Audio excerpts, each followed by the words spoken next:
Welcome to Carolina Sculpture Studio. My name's Clint Button, and I'm a granite sculptor. Welcome to video number 50 of the virtual stone carving apprenticeship.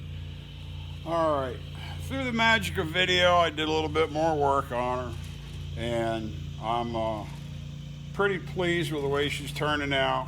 Got a lot done on her. Did shrink her head some, which is, like I'd talked earlier, what I'd planned to do. And I've been working on anatomy. I tend to produce eyes low when I start working on something, and then as I develop everything else, they migrate up. And I think a lot of it has to do with I learned to carve stone by Gary just saying, "Here you go, cut it," and you just cut it. And if you shoot eyes deep early and they're too high, you're in real trouble. It's real easy to move them up the face, and you can lay them out and shoot each side of the nose up and everything after you get good at it. But that's just how I sort of ended up learning how to do it. Got her head shrunk down a little bit, like I said. One of the things you're going to find out when you start modeling or carving is that we always joke about either a stone's got she ain't got any brains because her head's too little, or she got too many brains because her head's too big. And so you want to err and try to make it look more like a little bit big is better than a little bit small, because a little bit small really stands out. But well, in general, you try to get it just right, and she's pretty close. So I'm going to work on hair now. I did a little bit with her cape. I raised it just a tiny bit because of the size of her head, and I've got to put obviously a little bit of fabric on here before I put the hair on, and so I'll just do a little bit with that. But I'll do the hair and I'll put a little bit on the back, but I mainly have to get the hair flowing from the part here to go each way and come down and on the shoulders. I'm not going to carve the hair necessarily exactly like I've got it in the clay. I'm just going to lay it out and carve it and do the general. And hair's one of those things that if you put too much time into it, it looks really fake. And if you don't put enough time into it, it doesn't look like hair. You can saw a bunch of lines in it or make a lot of parallel lines that look like a string mop, look like it's Chinese. It'll look awful. I've got some pictures of really good hair, that I'd like to do. I keep doing better with my hair. And when you axe it at the end, you can orient all your tool lines so that it looks very believable. It'll actually look like there's little tiny hairs there. And that doesn't always translate well in photographs. So, but as you work this clay and as you sweep it, you'll learn so much about volume and how a tiny amount of volume at a corner of the mouth will go from a frown to a sneer to a smile to just a calm, placid, peaceful look. Same thing with you'll have a few lines on the face and they'll end up looking like age lines in the right light. And so you have to be careful about what's there, what's not. As you learn about symmetry, making things even, it's really easy to make one thing. When you got to make a match to it, whether it's going to be identical or it's going to be a mirror image, it's really tough.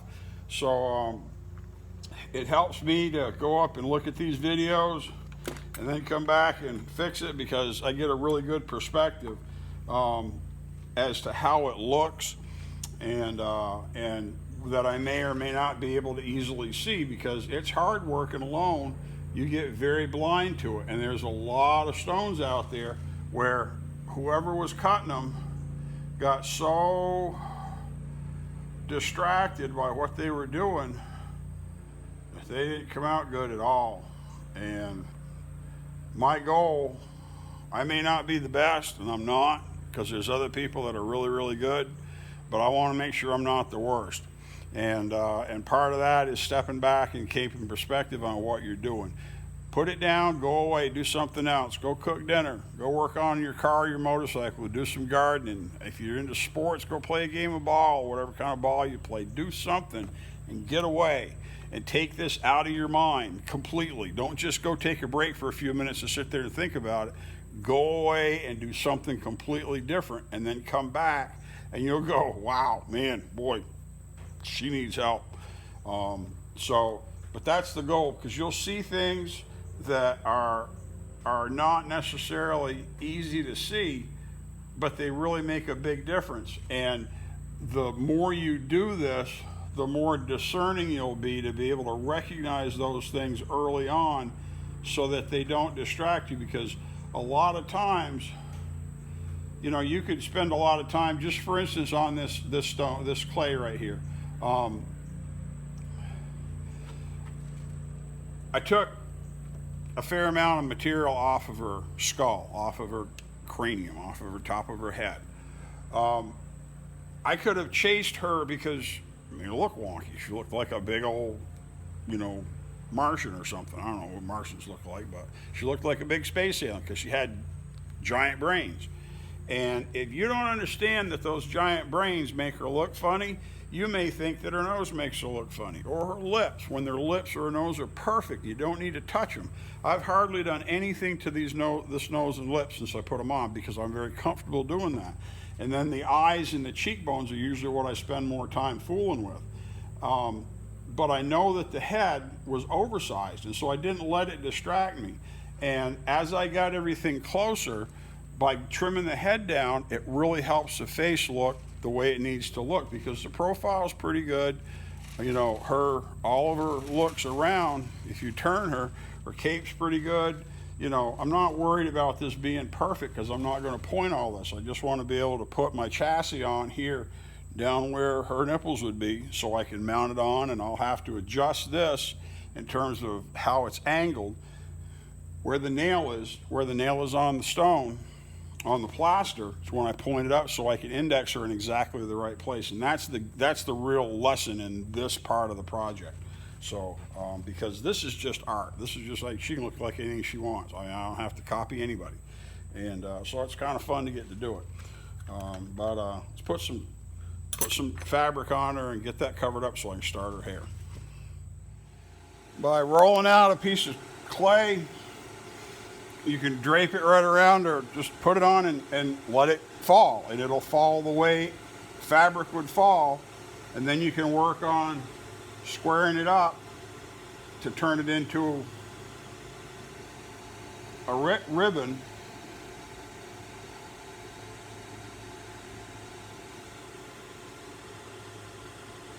And it's a real simple way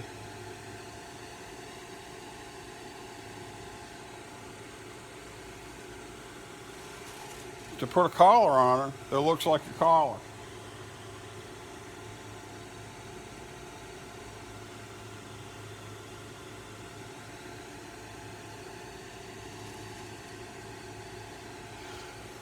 And obviously you can put your fabric underneath first if you want to.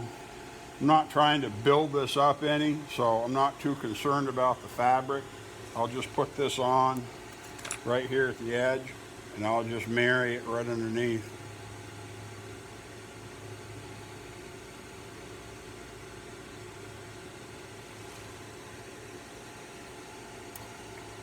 And I only really need to do it where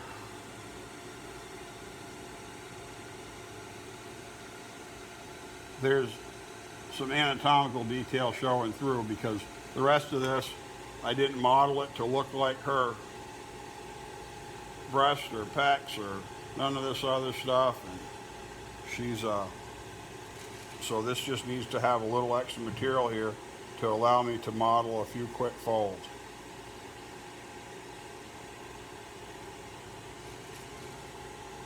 And she'll all of a sudden be wearing something.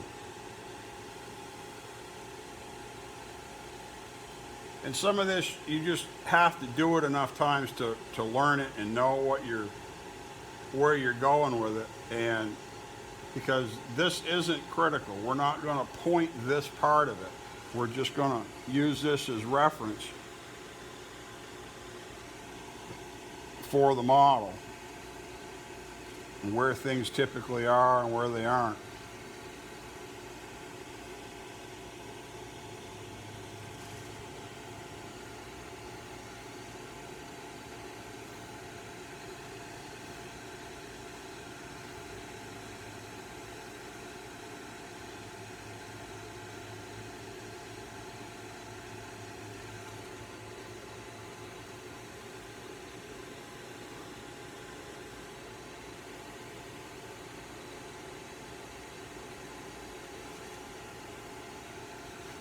Yeah, that looks good.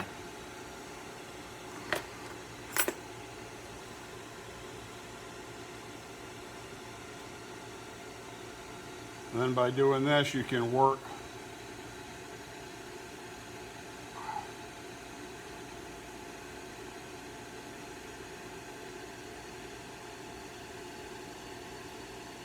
it over that extra material a little bit more.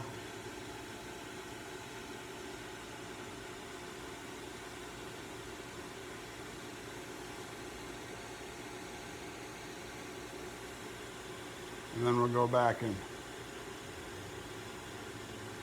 true up the edge, because what we really need this to do is we really need this to be the same thickness or the same width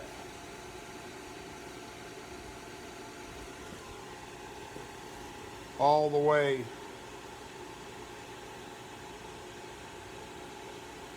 so that it's not really wide in one spot and really narrow somewhere else.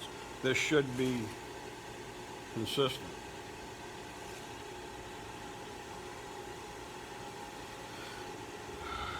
And you know, because this is supposed to be a heavenly garment, so it should be pretty even. All right, I went ahead and put some drapery on her, some fabric, and you can see a little bit of the hand right here too. I just put her fingertips because it cuts off like this. So there's just a little bit of hand on there. And now we're going to start sweeping hair on there. But pretty happy with the way she's looking. She's not getting uglier sitting here. You need to really be able to look at them and say, wow, that's good or that's bad. Either fix it or leave it alone. So we'll start the hair. And what I'll do is I'll just put a little bit on here and we'll just sweep it on.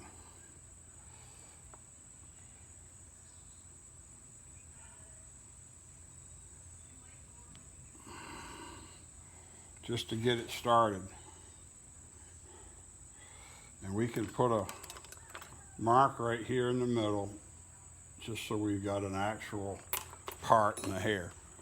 And we'll try to build over what's here.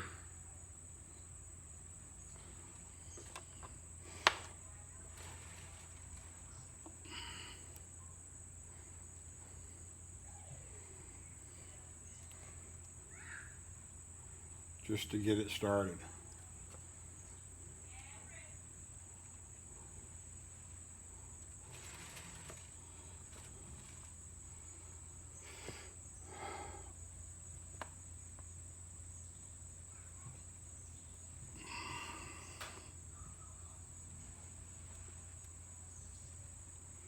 And hair in different areas, of course, will behave differently.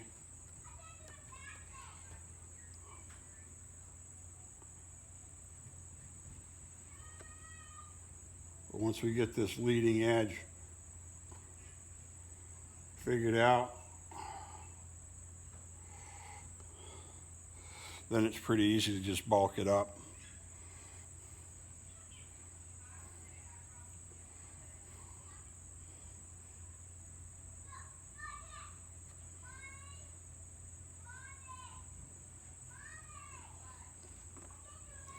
And she should really start to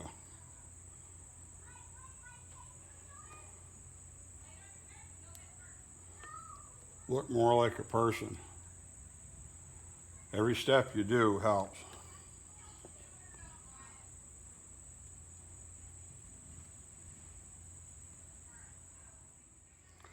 once you start putting hair,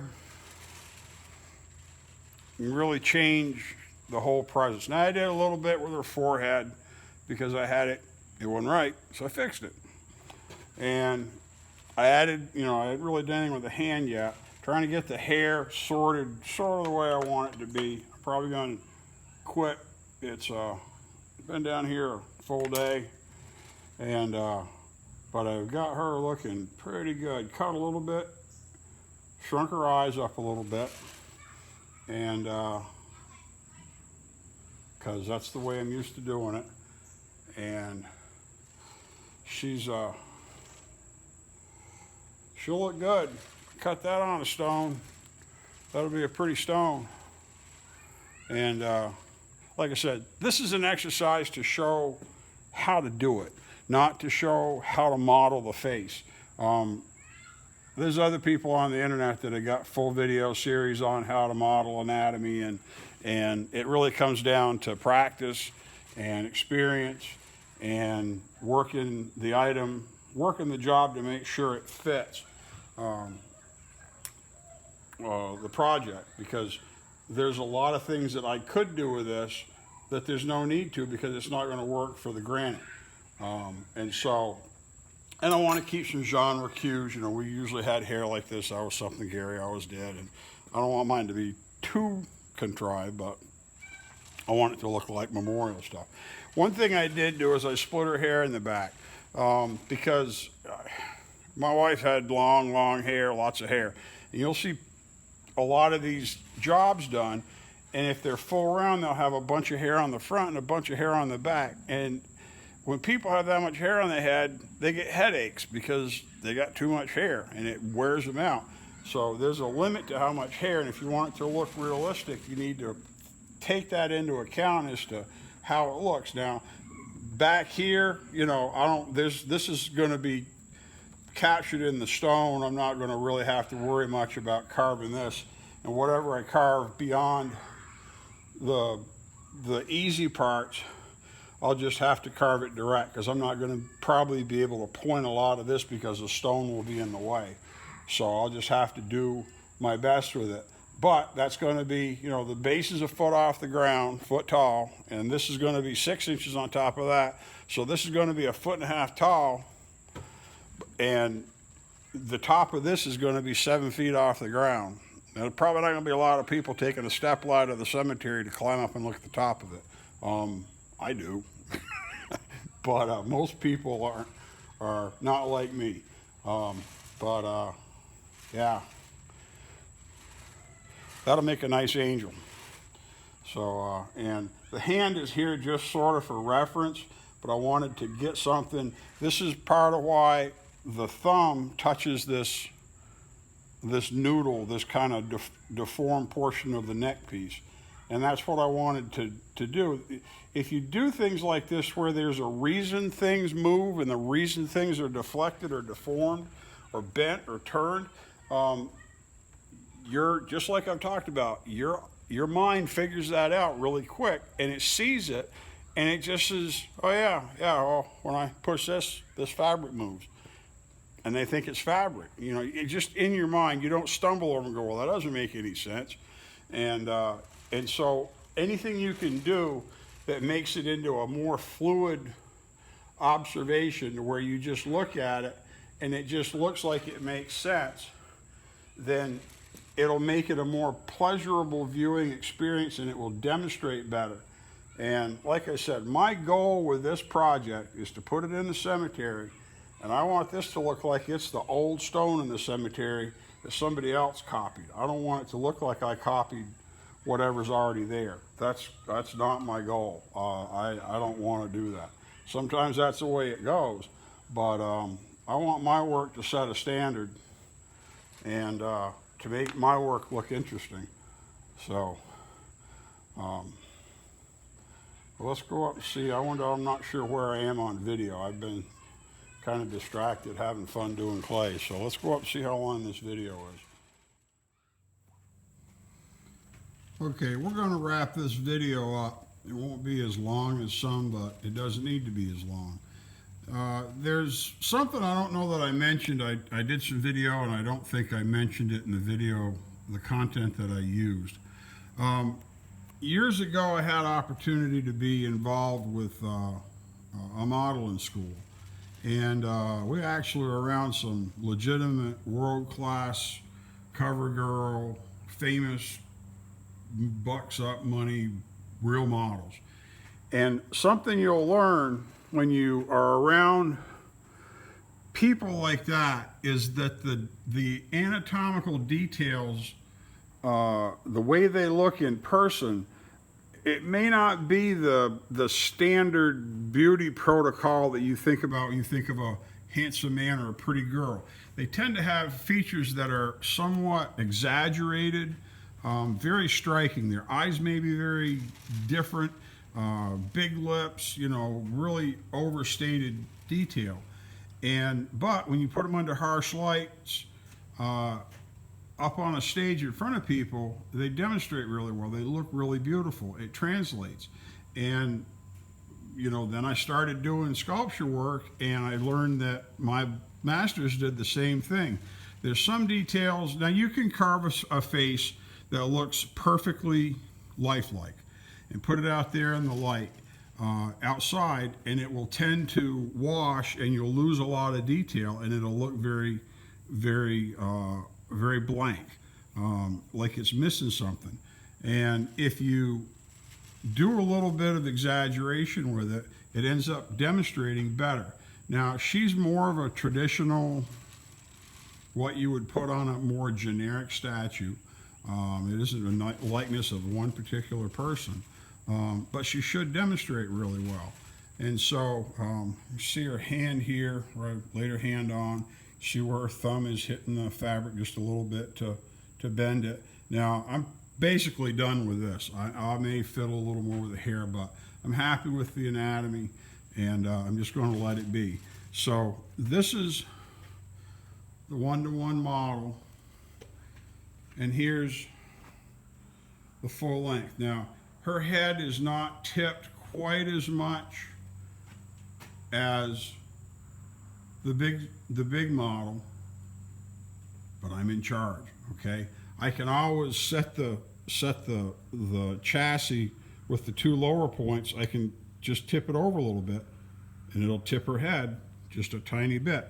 And that's up to me. I can figure out that axis. I've got her moving in that direction, and she doesn't have to be, I'm not going to use this necessarily to point the shoulders.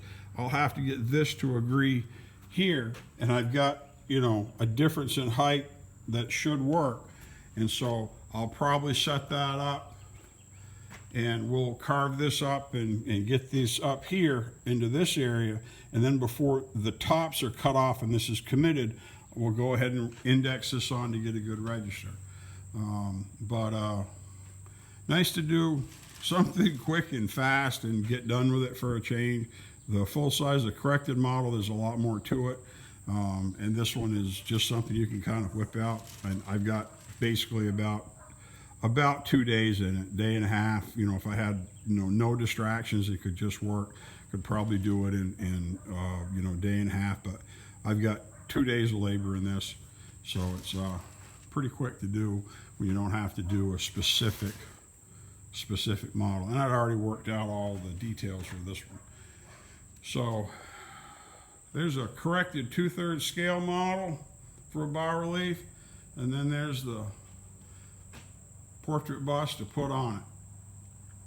To wrap up video number 50 of the virtual stone carving apprenticeship. Man, I can't believe we're 50 videos in. I'm really excited for the people that are watching and interested and hopefully learning, and hopefully you'll try this and actually put it to use. Once you see how this goes together, there's going to be a lot of information in this job. So pretty excited. My name is Clint Button. I'm a grant sculptor here at Carolina Sculpture Studio with a virtual stone carving apprenticeship. Thanks for coming in.